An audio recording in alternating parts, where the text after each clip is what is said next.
Hi, I'm Suzanne Harrison from suzanneharrison.co. Today I'm going to talk to you a bit about transformational astrology, and I'm going to do it by relating my own story, my own journey to transformational astrology. I'm going to start with a definition of transformational astrology, and I'm going to read this to get it right. In short, transformational astrology is the use of the birth chart for self-discovery, healing, growth, and change. Now, that's a nice, neat definition. And I want to put in a little rider here that anybody who has a reading with a skilled and sensitive astrologer is likely to have a transformative experience. That's absolutely fine. But that's actually not what I'm talking about, okay? I'm talking about deep, profound, lasting change in your life. I'm talking about rooting out traumatic memories. I'm talking about rooting out repeated emotional and behavioral and psychological patterns that are impacting your life on a daily basis. So this is, as I said, my story and how I came to this place. I started studying astrology in the 1990s, and that's when psychological astrology was at its peak in lots of ways.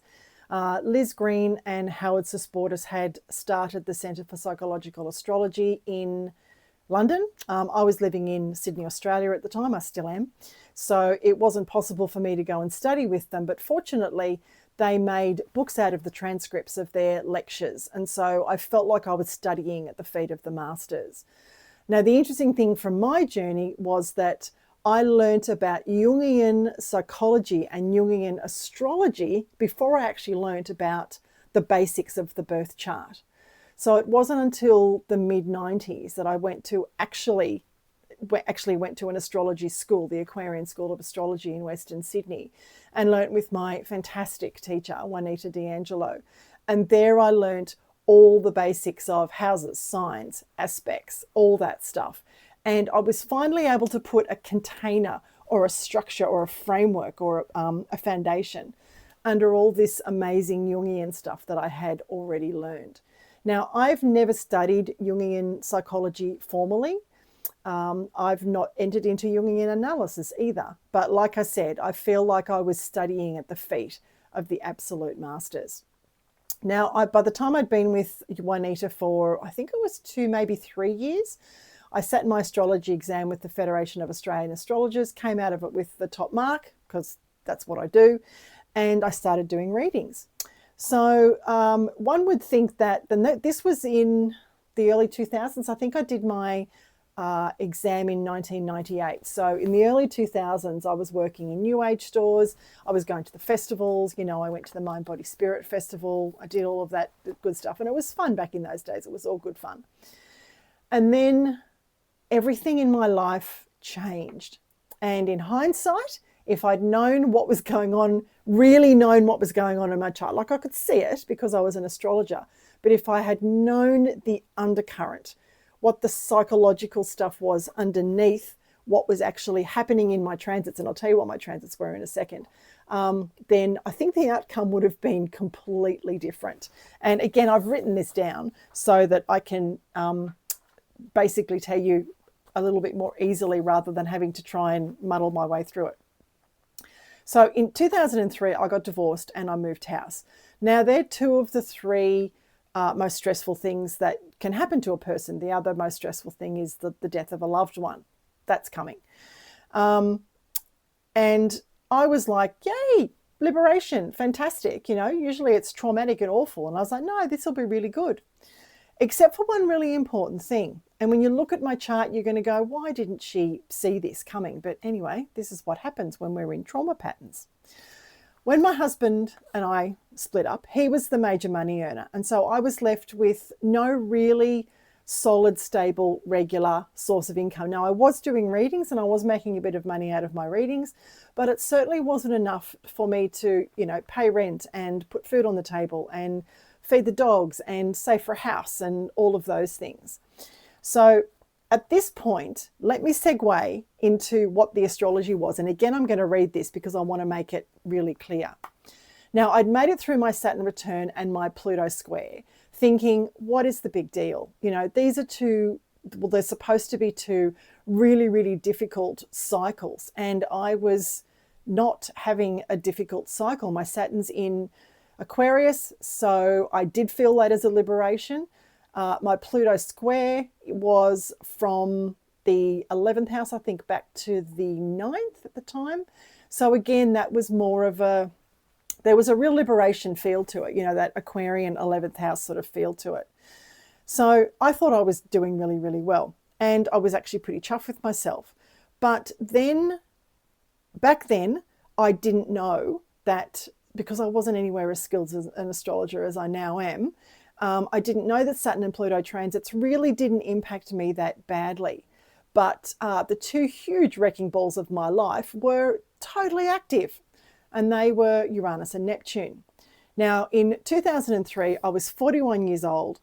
I divorced and moved house under my Uranus opposition. Now, this is what was happening. So Uranus was transiting and ruling my second house and my south node. It was opposing my natal 8th house Uranus. At the same time, Neptune was transiting my second house, squaring back to itself in the 11th, transiting my south node. And by doing that, it was activating my natal Neptune nodal axis, T-square. So there you go. If that's all gobbledygook, I can completely understand that for people who don't know a lot about astrology. But in terms of transformational astrology, here's the translation. I was unwittingly activating a soul-deep trauma pattern involving shared resources, self-worth, money, and aspirations. And I wouldn't come out of that pattern and its effects for the better part of 20 years. Now, following my divorce, I went back to work. Now, if I had just stuck with my astrology then, and there are several places in my life where I could have just stuck with astrology, and I'm sure it would have all just worked out. But because of my south node in the second house, I had this deep-rooted fear of having no money, basically. So I got a job. I used to be a jazzercise instructor many, many years ago, which I absolutely loved. And so I got a job working at Fitness First, which is a chain of fitness clubs in Australia. And at first I was really excited. I actually really, really liked the work, but it turned out really to be nothing more than an enormous soul-sucking sales machine. So over the ensuing years, and so that was 2004, I started working there. I left there in 2006, and in the ensuing years I was, and I wrote this down so I wouldn't forget, I was promoted, retrenched, hired, promoted, retrenched, hired, promoted, retrenched. Yes, there's a pattern. Yes, I know there's a pattern. And my moon in the 6th house trines my south node, so there you go. And then I was hired again. Importantly, none of these jobs that I did lit me up in any way. None of them satisfied me. None of them gave me a sense of meaning, and none of them came close to providing any sort of financial security. So in the background, I was still doing readings for my friends and I was helping solve all their problems, but of course I wasn't doing the same thing for myself. Now in 2010, I started working for, 2009, I started working for a company called Mission Australia, and our job was to get unemployed people back into employment. And that was actually quite a good job, and I enjoyed the people that I worked with. And one of the things that I picked up while I was there was this understanding that there were all these people out there who knew what they wanted to do, and I was in the position to be able to help them get into what it was that they wanted to do. And it made me sit back and go, what is it that I really wanted to do? And straight out of school, I did an economics degree, but I had always wanted to study law. So I looked into it, I applied, and I was accepted into a Bachelor of Laws part-time by distance education. So I'm working full-time. I then got a job in a small law firm in the local area that I was the local area I was living. And fortunately, Mission Australia allowed me to go to 3 days a week. The law firm took me on 2 days a week, and I actually got a pay rise from Mission at the time. So I thought, this is good, things are looking up, you know. And look, I'll be 100% honest. The reason I chose to go back to law, which is a thing that I originally wanted to study, but I didn't get the marks for, interestingly enough, when I did my high school certificate, was that solicitors make a lot of money.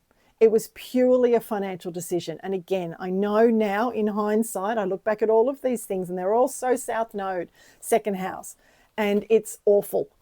But this is what happens when you unwittingly live out your patterns. Excuse me. Now, I really enjoyed, like, I love study. I've got Pluto and Virgo in the 9th. I love study. I have a compulsion to study. I have a compulsion to go for higher education. And I was sailing along. And then in January 2012, my dad died suddenly and my world fell apart. I put my studies on hold. My anxiety ramped up. I was nauseous all the time. That first 12 months after Dad died was just the worst. And it was the closest I'd come at that stage in my life to being in a dark night of my soul. Anyway, I realized halfway through the year that there was no way that I was going back to law, and that my first love in terms of study was psychology. So, that kind of harks back to all my, what had drawn my attention to astrology in the first place. And I'd also developed an interest in positive psychology by that stage. So I applied for and got into Psych 101, 102 with University of New England. I got high distinctions in both of those. So I was accepted into a graduate diploma in psychology, and that was in 2013. So, that was fantastic, right? But here is the problem with letting fear run your life, and in a way letting Pluto run your life if you're not doing it positively.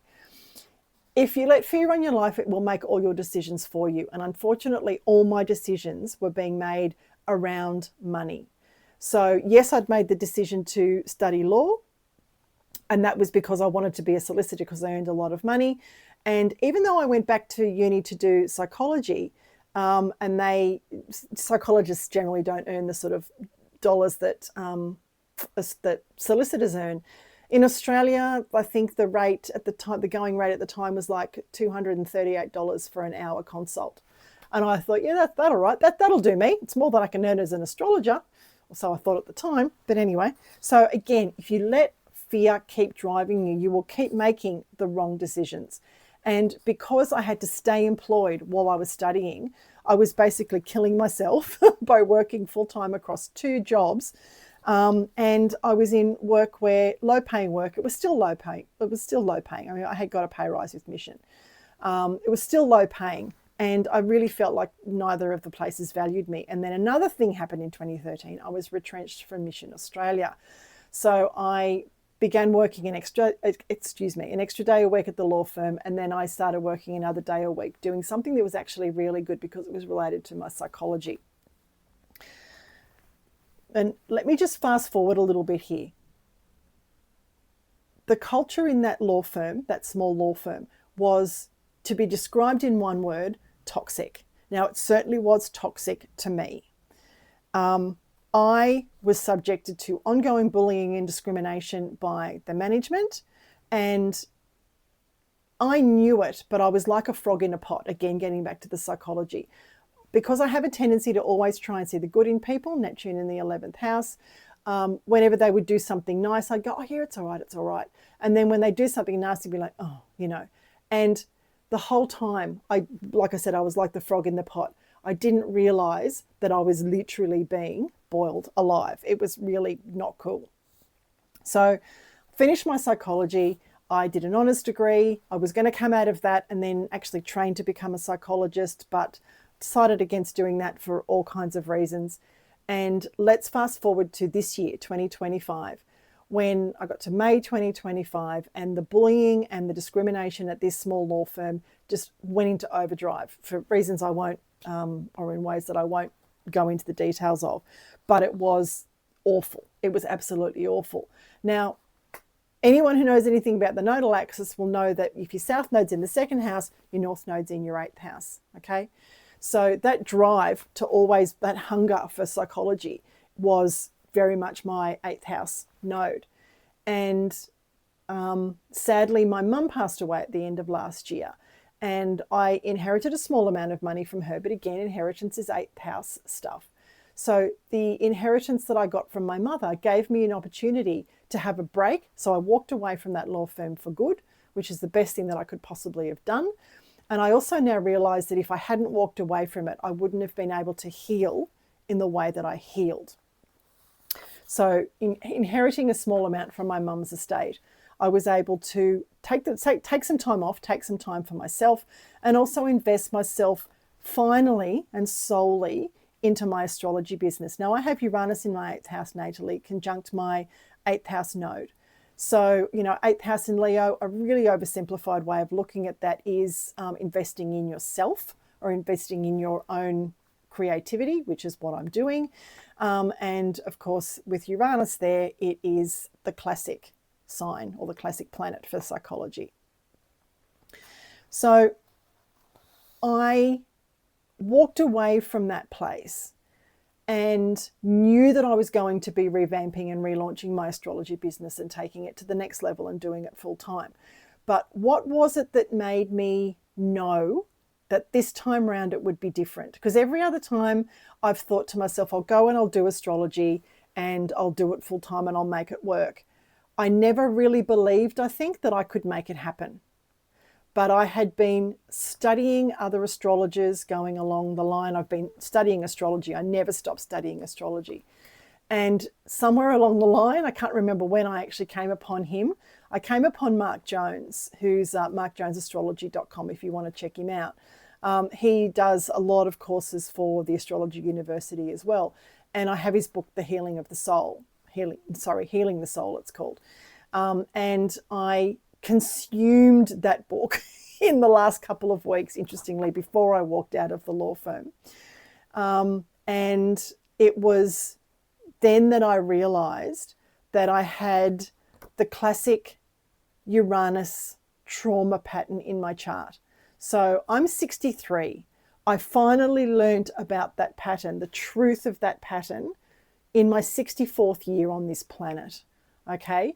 And it is South Node in Aquarius. I've got 2 planets conjunct my South Node, my Mercury and my Jupiter. I've got a square to Neptune in the 11th house, another Aquarian signature, and that squares to, obviously, the North Node is in Leo in the 8th, and Uranus is up there as well. So I've got the 3 indicators of the trauma pattern. They're all in my chart. So I dove into that. And I dove into Mark's book and I did the inner work that I needed to do. And I'm still doing it. But I know I have already shifted an awful lot of things because I'm living now in my 8th house North Node much more. And I'm not even thinking about second house, basically not even thinking about money. So, and that's a huge shift for me. Sort of when your foundation and your basis is one thing and you recognize a trauma pattern and you can remove it, then you've got to replace it with something because the universe abhors a vacuum. Everyone knows that. But I've replaced it with this reliance on 8th house depth and psychology and getting under the surface of things and healing. That's a huge thing about the 8th house. It's about healing. The day after I walked out of that toxic workplace, I set my mind to developing a framework, I suppose, a well-being framework, an astrological well-being framework that I'd first come up with the idea for back in 2013 when I was studying positive psychology at university. And I was astonished when I wrote down my placements. I was absolutely astonished at how far away from myself I had gone. Now, as an aside, I do have a free cheat sheet or astrological wellbeing guide. It will be available through my website. My website's being launched on the 31st of October. So depending on when you're watching this video, there might be a link below. There might not be at the moment, but come back to it because it's really a fantastic way to increase the quality of your life. So when I looked at my placements and like I said, I was astonished that I had gotten so far away from myself. My Gemini moon needed daily worthy work that was interesting or interesting conversations with people I needed to be learning. I needed to have multiple things going on. I was working at a law firm and it was boring. It was dull. It was repetitive. It was the same thing over and over every single day. My sun in Capricorn needs a great work. It needs something to be, it needs a mountain to climb. I wasn't doing any of that. Even my Venus in Capricorn had, I wasn't doing the long-term relationship thing, the long-term, even friendship thing that I used to do. Meaning and accomplishment are both Aquarian things for me. So I need to be in the process of creating something that's never been seen before, something that's completely unique to me. I wasn't doing any of those things. I was literally dying inside. My well-being was zero. It was down the plug hole. So in writing out that cheat sheet for myself and choosing something from that every single day, I immediately shifted myself into a far better place where I was able to face the trauma and the traumatic experiences that I had just undergone. And, I've been seeing a psychologist, and she diagnosed me with post-traumatic stress disorder as a result of that bullying and discrimination. So, this is pretty big stuff. But the great thing is I can now see exactly what that pattern is. I know what the root of it was. It was all that money fear stuff. I've rooted that out, and I'm never going back to that. I'm never going back to a day job. I'm never going back to do anything just for the money. I am building my astrology business now. I am basing it on transformational astrology, positive astrology, positive well-being through astrology, because you need that multifaceted approach. Like I said, I'll talk a little bit more about that, or a lot more about that in future videos. But that is basically how I came to where I'm currently at with astrology. So like and subscribe if you want some more videos. When my website's up, which it should be up by the 31st of October 2025, there'll be a link below, and you'll be able to check out the website, check out my blog posts and my offerings, my readings and courses and things like that. So thanks for your time, and I'll see you next video.